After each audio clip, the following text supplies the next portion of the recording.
சென்னையில் ஒண்டர்லா, சென்னையே ஒண்டர்லாவாக்கி அப்படின்னு சொல்லி எக்ஸ் வலைதளத்துல தான் நிறைய பதிவுகள் இருக்கு சார். பொதுவா பதிவுகள் போடுறதுக்கு ஒரு பயம் இருக்கா சார்? இப்ப இந்த இடத்துல தண்ணி இருக்கு, இந்த இடத்துல சரி பண்ணல, இவ்வளவு நாளா இருக்கு அப்படின்ற பதிவுகளை போடுறதுக்கு பொதுமக்களோ அல்லது ஊடகங்களை தாண்டி மற்ற யாருமே எந்த பதிவுமே போடுறதுக்கு அச்சப்படுறாங்களா அப்படின்ற கேள்வி வைக்கலாம். அதுக்கு என்ன காரணம்னா, சும்மா ஏதாவது புகார் கொடுத்து அவர்களை தூக்கி உள்ள வைக்கிறது, அரசுக்கு எதிராக இது பண்ணாங்க, ஏதாவது ஒரு காரணத்தை சொல்லி பண்ற வேலையெல்லாம் நடக்குது. இது ரொம்ப மோசமானது.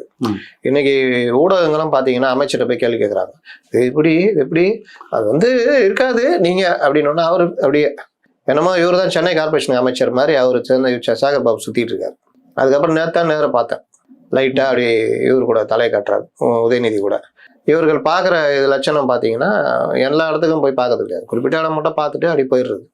இந்த மாதிரி ஒரு பக்கம். இன்னொரு பக்கம் இன்னைக்கு சாலைகள்லாம் சில சேனல் லைட்டா காமிக்கிறாங்க, மறுபடியும் கொஞ்ச நேரத்துல அது சரியாயிடுச்சுன்ற மாதிரி ஏதாவது உருட்டுறாங்க.